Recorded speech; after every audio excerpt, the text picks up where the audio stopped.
please subscribe and don't forget to press the bell icon to get notified whenever we upload a new video. Well, the opposition party reacting there now to discuss the claims made by Vijay Mallya and the impact. Joining me today is NCP leader Majid Memon, also lawyer and senior journalist and the founder of The Print, Shekhar Gupta. Gentlemen, appreciate you joining me here on the show. Mr. Memon, if I could start by asking you, we have Vijay Mallya saying that it was not a formal meeting, it was an informal meeting. He did say that he reiterated his offer to settle, which has been confirmed by the finance minister as well, that Mallya did make an offer to settle with bankers, but the finance minister telling him to take your offer to the bankers themselves. Now, given this is not going to impact the extradition hearings that are currently underway and the verdict is expected on the 10th of December, so this is really a side show for the domestic audience, for the domestic constituency. But do you believe that this is going to be an embarrassment for the government? No, Shirin, I would need a couple of minutes to explain to you the position because, incidentally, Sure. I happened to be in the house when Vijay Mallya last appeared in the house. You see? And then suddenly when he disappeared, hello? Hello? Go ahead, sir. Yes. Well, suddenly when he disappeared, next day when the news broke that he has left India, and later the detailed news suggested that not only he has left India and he did not go secretly.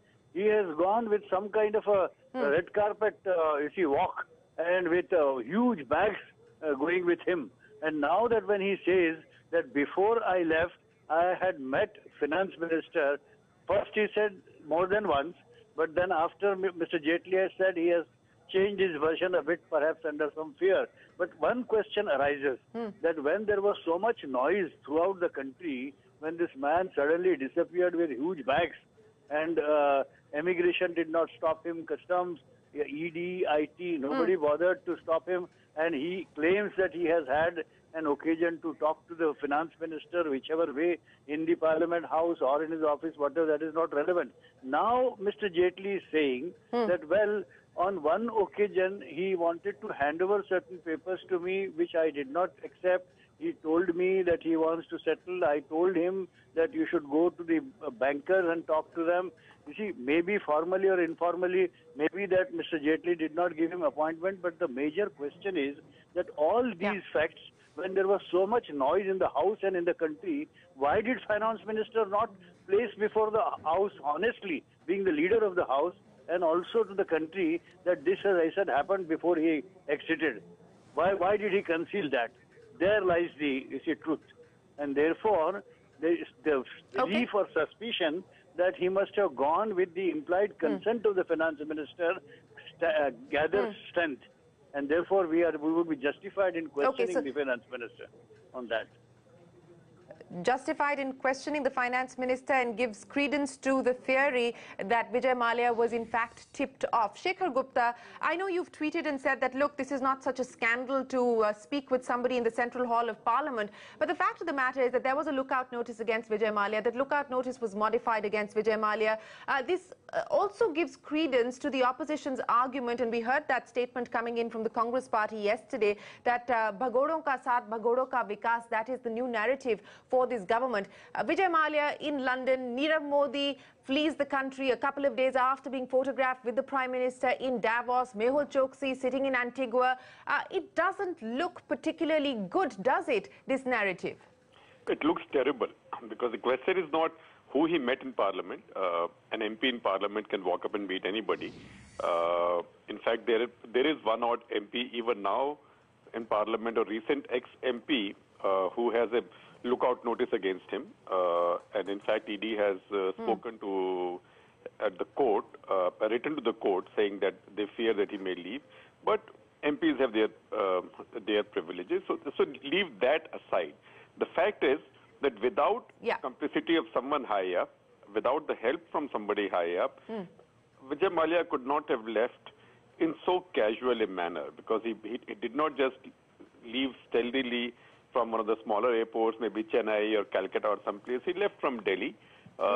Everybody knows who he is. He's a celebrity. And he left apparently with some 20-odd large suitcases. So yes. So an airport is a high security zone. Somebody obviously would have noticed that he's going for a long time. Now, there is a lookout notice. He's a defaulter. He may be whatever, but he's a former airline owner. But the fact is that there is no way he would have dared to escape like this unless he was sure that he will go unmolested at the airport. So certainly, whether he paid off somebody or there was an IOU, that will be found out. But his departure from India, obviously for a very long time, is a very, very shady thing to have happened. It's impossible to explain this away as a normal event. Yes, it's going to be hard to explain this away, and this has been something that the government has had to battle with previously as well, but it becomes even more embarrassing in light of the comments that have come in from Vijay Mallya outside the Westminster Court in London this afternoon. Mr. Memon, you know, this is fodder now for the opposition, is it not? I mean, we're talking about the finance minister, and while the finance minister may not necessarily have anything to do beyond that informal meeting in Parliament, which he has in his statement said that he was virtually ambushed by Vijay Mallya. But this is going to lead to some tough questions for the government. See, as Shekharji was rightly saying, that he couldn't have left in the manner he left. And then when the news broke that he did not just leave empty-handed, he was carrying huge bags, abnormally large numbers of bags, huge bags containing what one does not know. Whether the customs or the ED or the immigrations or anybody even questioned him and checked his the belongings which he was carrying with him, one does not know what he carried. And then this was a very big news, and there was a lot of noise in the house when this news broke. And all of us from opposition wanted government to make statement on that. That was the point when Arun Jaitley should have stated all that he is stating today, after this man has revealed this truth. This means the non-mention of these facts, that, you know, he left, he was trying to meet me, he was trying to give me papers, I told him not to. Why did he keep mum? Because this was not something above board. And therefore, the assumption that he had had some arrangement with the finance minister which made him go like a king, with all kinds of facilities provided by the ED and all that, and then he left. You see, gathered strength, as I said earlier. And look here, after that, Nirav Modi, after that, Nirav Modi, after that Chokshi, you know, and everybody is just having exit.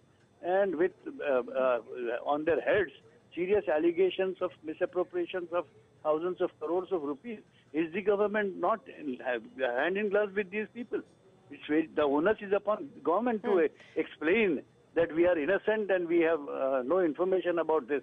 How could one after the other people could escape with poor people's money from this country? Look at the situation, economic conditions in India. People have no jobs, people have no work.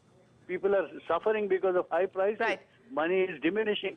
And then people like these Johnnies, they can not only defraud people, but can comfortably just walk away from the country. And then again putting our country and our own money to bear the cost of crores of rupees for seeking their extradition.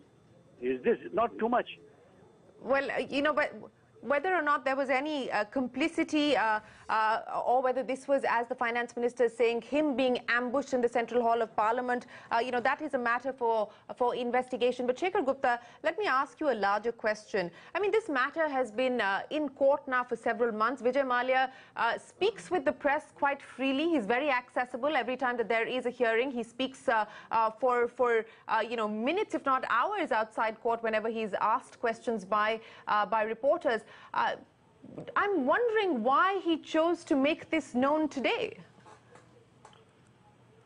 Well, obviously because he's made a tactical move. His case is coming up to a level where he might face extradition, although in Britain it will take a few more steps. But he's covering for himself. He knows there is an election coming up. So when you are in trouble, just create a commotion in Indian politics. And divert attention. So he's doing that. You know, his actions show in so many ways that he's his own worst enemy. if he really had intended to settle with the banks, there was no reason for him to run away. Yeah. He had enough. Collateral. In fact, people in private banks have been able to recover all their money because they sold his collateral, which was his shares in his liquor company. But he obviously did not intend to pay, and that's the reason he left. Because he left, he's criminalized his case, and he's got himself into a big mess, and also his friends. Because if a real investigation is made into how he got his loans evergreened, I think some of these will definitely be traced to a few phone calls made by the Ministry of Finance in Delhi at the topmost level to the lead bank of the consortium that gave him fresh money. So he had lived off cronyism for a very long time. The most sensible thing he could have done was to offer to settle with his bank. But I think it was a bully who got caught out by his own stupidity.